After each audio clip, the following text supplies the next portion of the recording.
Well, this brings us to our next segment, the players to watch for from each team, especially from Vandy. And we'll start with our guest, Billy Derrick, on this topic.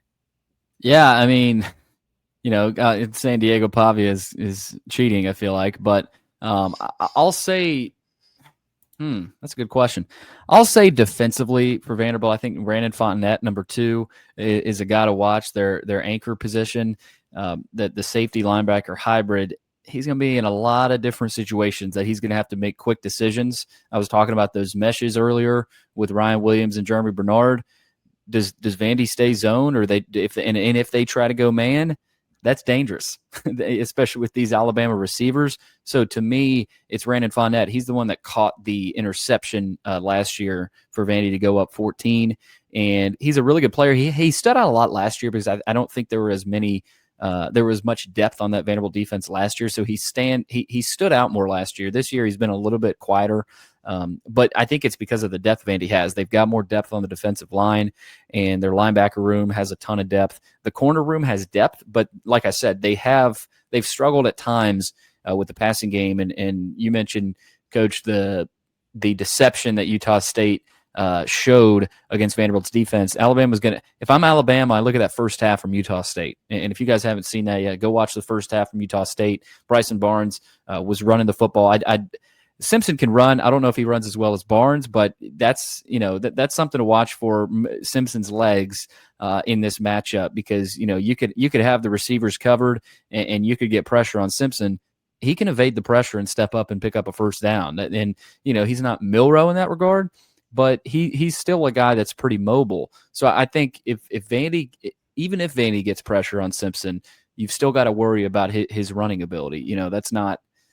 He's not a statue back there. But a player to watch for me, I'll go Brandon Fontenette, just because of how important his job's going to be on Saturday, whether it's in the run game. He'll have to cover a tight end here or there. He'll have to cover some receivers at times. But how many blitzes do you send? How aggressive is Vanderbilt's defense, especially early on? They've been pretty aggressive, especially in second halves, like coming out of the half. But Fontenette is going to be in on a lot of those blitzes. He's going to be in on a lot of plays. And I think he has to play really well for Vanderbilt to win this game. So I'll go Brandon Fontenette, number 2, their anchor position. But how about Miles Capers? Because he's tied 4th in the conference with 3.5 sacks. That's another guy. Yeah, he's been really good off the edge. He had that strip sack of Milroe last year late in the game that was huge, and he's been really good. He was hurt for a lot of his career, the first couple of years of his career, honestly, and he's a kid from South Carolina. It was an under-recruited guy, but he's an SEC edge rusher. I mean, you look at him, I'm not going to sit here and say he's Jadeveon Clowney or Myles Garrett, but he's got that size of a guy that can really cause some havoc off the edge. And he's, like you said, 3.5 sacks. He's been really impressive. Vandy's got some other defensive linemen as well that have caused some havoc. But a lot of times when he sacks, if I'm not mistaken, I think he's got 2 strip sacks again this year so far, maybe just 1, but he causes havoc, and they do like to bring a lot of pressure on third down. So yeah, Capers is another guy to watch on that Vanderbilt defense coming off the edge.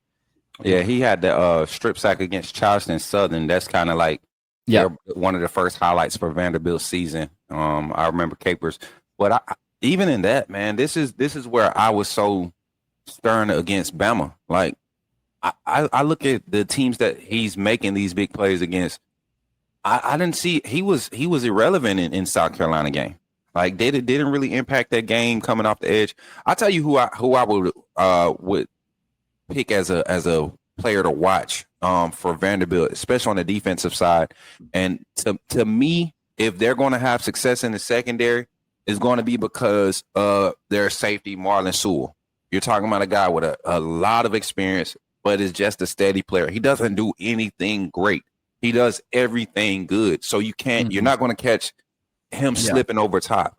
If you force him to get the leaning towards the line of scrimmage, then you're in a good position. But he's so disciplined and coachable on the back end that you're not going to find that. And that's why you see Vanderbilt being as efficient as they are, with limited their explosive plays against their defense up until last week against Utah State. And we saw some signs against South Carolina too early in the game, some opportunities. Even with Doty, I like South Carolina's defensive coordinator's mentality. You got a backup quarterback in. Let's get hella aggressive. Let's not even let them breathe. And guess what? Guess what scheme Billy? What scheme does Vanderbilt run on the defensive side? Can you enlighten me on that, please, sir? 4-2-5. And you have what, one of the best run defenses in the country right now, right through the first 4 weeks, if I'm not mistaken, correct? Mm-hmm. And have y'all had a game with more than 4 missed tackles this season? I believe I don't think y'all have had a game with more than 4 total missed tackles this season. Nope. So the 4-2-5 can be an effective run defense if players just you have tackle. to. You said it though. Yeah, you have to execute. This is a scheme that not every defensive coordinator will run because, like you said, you have to be coachable. Billy, slow down. Don't speak too much truth here. People in Alabama Nation don't believe that the 4-2-5 can stop the run game or contain the run game. Yeah, and I'll say this too. It was so different than what Saban was running, right? Because I don't think Saban ran the 4-2-5, or at least it maybe 3-4 nickel is totally different. Right, totally right. different. So I think that's what it was. Womack probably came in saying, "Okay, we've got all this talent, we'll be fine, right? They can make tackles, but there's a lot that goes into this. I don't know what Alabama calls it. Vandy calls it the anchor position. A lot of teams call it the star. Yeah." That guy's got a tough job. You'll be called. You've got a different call every time. You'll be coming off the edge one time. You'll be covering the linebacker one time. You'll be on a receiver. Like, you'll get a man look and get motion to your side. It doesn't even have to be your man. If you get a shift and balance on the offensive line, or you hear a protection call, or you see a shift on the defensive front, if you get a defensive front shift, that overhang player, and see what's the difference in this scheme now. You have in Kane Womack's scheme, you have 2 of those guys. You have a Rover and a Husky now, so you're making it a lot more versatile, right? Mm-hmm. You're being a lot more. You're able to move around a little bit more, a lot more hybrid, but you're giving them more assignments, and it's causing them to think more. You have your star, which is in our Husky, Rover, whichever has that assignment call for that. But then also our weak side linebacker is being thrown into that situation too. Yeah. And for Vandy, they've been in a couple different spots. If you guys go back and watch the Utah State game, they sent their running back on a wheel route, I think, to make it 14-7. And it was because not Vandy's star. Utah State did a good job of isolating Vandy's. I don't even know what the Razor. The Razor, the Capers. Well, it wasn't Capers though. It was Rinaldi on that play, and Rinaldi is listed as a linebacker, but Rinaldi was. There's 2 linebackers in this scheme. There's a star who's a linebacker safety hybrid. And for Vandy's scheme, their purpose, they have a guy that, they have the 4 guys on the line, but you have a guy that they will bring a lot of times in as an extra rusher. Yeah. And Rinaldi had to be, he got split out wide. I can see that happening with Jam Miller on some what do you call it? On the, I'm forgetting what that pass is called out of the backfield. The swing. The swing. I can see Miller doing some work in the swing pass. But the good thing for Vanderbilt is they saw a lot of that against Utah State. Yeah. So that was a great adjustment game. I think that's one of the better things that could have happened to Vandy. Now, this is Alabama, so you've got to deal with Jam Miller, and you've got Ryan Williams instead of a Utah State receiver. Isaiah Horton is a guy that can go up in the red zone.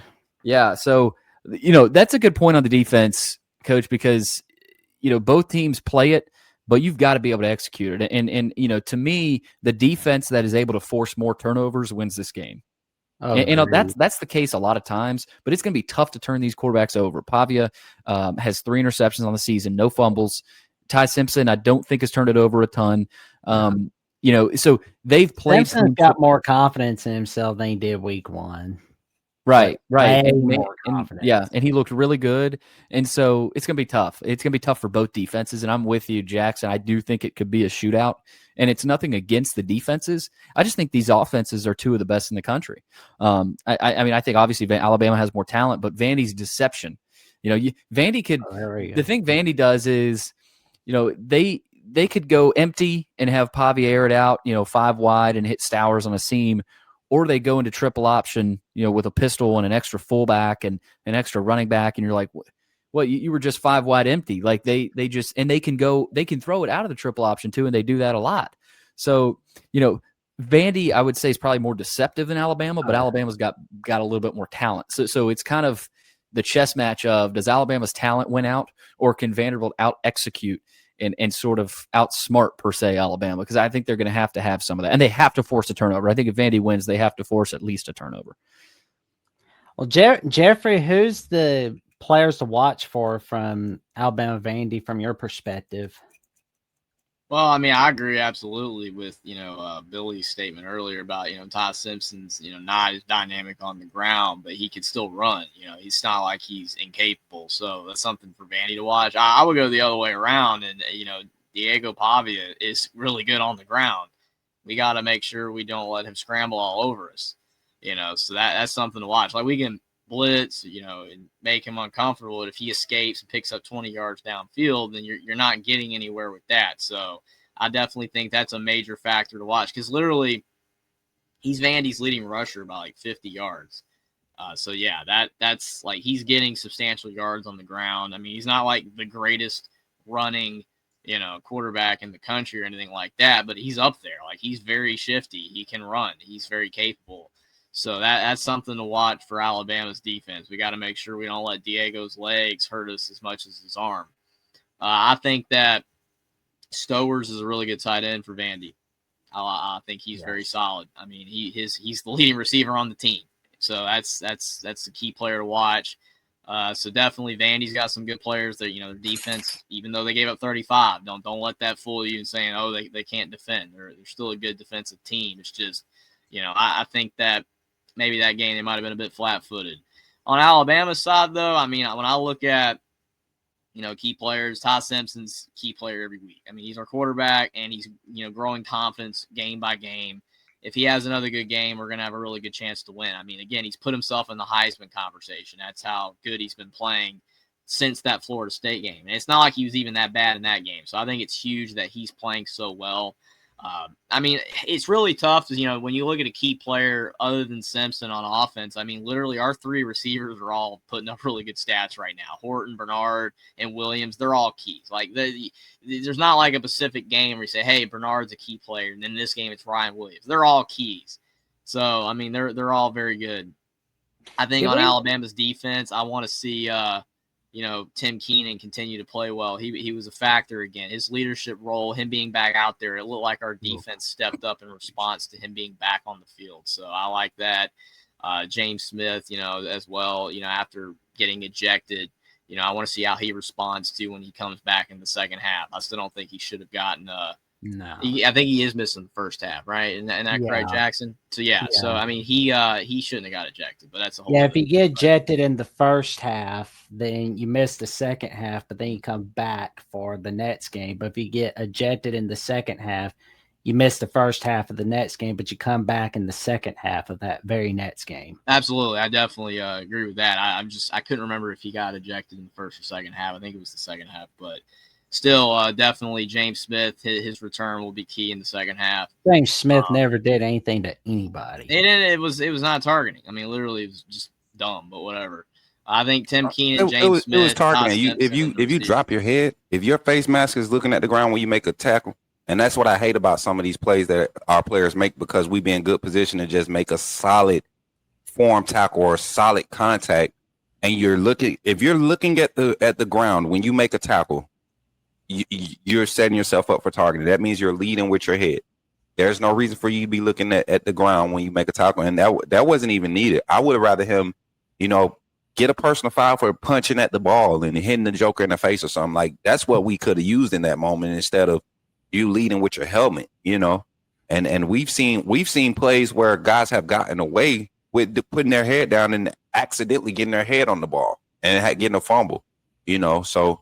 I want to see our defense continue to be disciplined, build on those discipline things. Guys like James Smith got to be a lot more disciplined in moments like that. Discipline is the key.